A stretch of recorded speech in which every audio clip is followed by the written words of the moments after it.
परियोजना के उद्घाटन समारोह के मंच पर ही नंद कुमार के तृणमूल कांग्रेस विधायक सुकुमार डे के बयान से राजनीतिक माहौल गर्म हो उठा। कार्यक्रम में जहां मुख्यमंत्री नई सड़क का उद्घाटन कर रहे थे, ठीक वहीं खड़े विधायक ने अपनी ही सरकार की विकास व्यवस्था पर सवाल खड़े कर दिए। विधायक सुकुमार डे ने मंच से ही कहा कि नंदकुमार बाजार से नंदकुमार हाई रोड तक जुड़ने वाली सड़क वर्षों से बदहाल। रोजाना उनकी आंखों के सामने गाड़ियां उलटती हैं, दुर्घटनाएं होती हैं, लेकिन उन्हें कार का शीशा उठाकर बचते बचते निकल जाना पड़ता है। उन्होंने यह भी जोड़ा कि हम लोग छाती ठोक कर कहते हैं कि विकास करेंगे, लेकिन जब आम लोग वृद्धावस्था पेंशन की बात पूछते हैं तब हमें खुद ही बचकर निकलना पड़ता है, छिपना पड़ता है।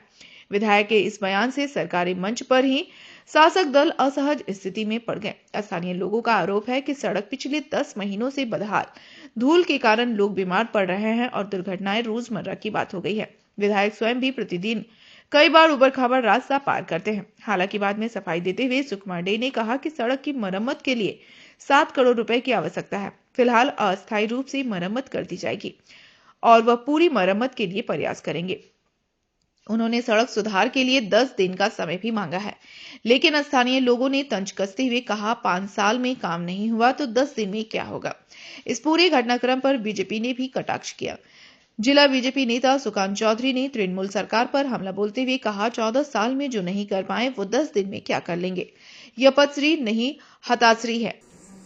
মানুষ সবাই জানেন, কিন্তু অপপ্রচার একটা সম্প্রদায় তারা করতে পারে, কিন্তু মানুষ জানেন মমতা বন্দ্যোপাধ্যায় ছাড়া সেখানে আমাদের বিকল্প নেই। আমি বিনোদজিকে বলবো যে আমাদের একটি দাবি আছে, এটি ডিএম সাহেব নিশ্চয়ই বলেছেন, বলবেন এবং সভাধিপতিও বলেছেন, এবং আমাদের বার্ধক্য ভাতাটা যদি একটু বললেন, এটা মানুষ ভীষণ অভিভূত এবং আমরা সব থেকে নন্দকুমারের বাসী, নন্দকুমার ব্লকের মানুষ আন্তরিকভাবে খুশি, আনন্দিত যে আজকের প্রথম তিনি 20,000-এরও বেশি পথশ্রী রাস্তাশ্রী স্টেজ 4 যেটি তিনি আজকে সূচনা করলেন সারা রাজ্যে, তার সঙ্গে সঙ্গে প্রথম এই জেলার নন্দকুমার ব্লক এবং নন্দকুমার বিধানসভা এলাকা নন্দকুমার ব্লকে আমাদের যিনি অবজারভার আছেন এই জেলার উন্নয়ন দেখছেন বিনোদ কুমার এবং জেলা শাসক সহ সভাধিপতি সহ এবং আমরা যারা সবাই পথশ্রী প্রকল্পের উদ্বোধন করলেন, সেই সরকারি প্রোগ্রামে নন্দকুমারের বিধায়ক তিনি মন্তব্য করছেন তিনি যে রাস্তা দিয়ে প্রতিদিন যাতায়াত করেন সেই রাস্তা অত্যন্ত বেহাল এবং সেই রাস্তা দিয়ে কেউ যদি অ্যাক্সিডেন্টও করে যায় তিনি গাড়ির কাঁচ উঠিয়ে পালাতে বাধ্য হন। এলাকার মানুষজন তারাও বলেছেন দীর্ঘদিন রাস্তা খারাপ। বিধায়ক বলেছেন 10 দিনের মধ্যে রাস্তা সারিয়ে দেবেন। ওনারা 14 বছরে 14.5 বছরে পারলেন না, 10 দিনের মধ্যে আজকে বলেছেন, আজকে আরেকটা দাবি করেছেন যে 10 দিনের মাথায় এই রাস্তা ঠিক করে দেবেন। তাহলে তো খুব ভালো কথা।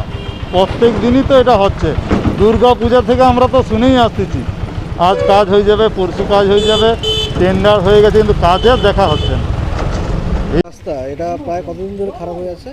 7-8 মাস।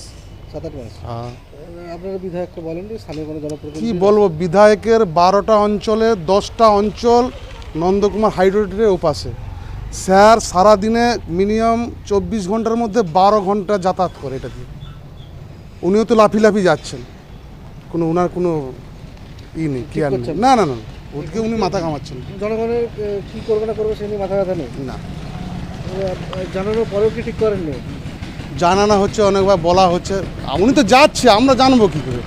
উনি তো গাড়ি নিয়ে বলছি 24 ঘন্টার মধ্যে 12 বার 13 বার যাতায়াত করে এটা দিয়ে। কেন আমাদের ব্লকের 12টা অঞ্চলের মধ্যে 10টা অঞ্চল হাইরোডের উপাসে, ওনাকে সারাদিনে যেতে হয়।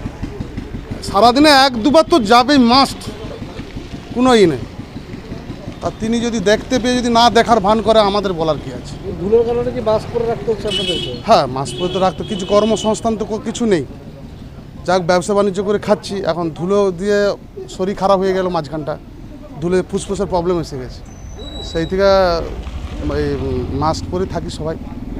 नंदकुमार से ब्यूरो रिपोर्ट, PBTV न्यूज।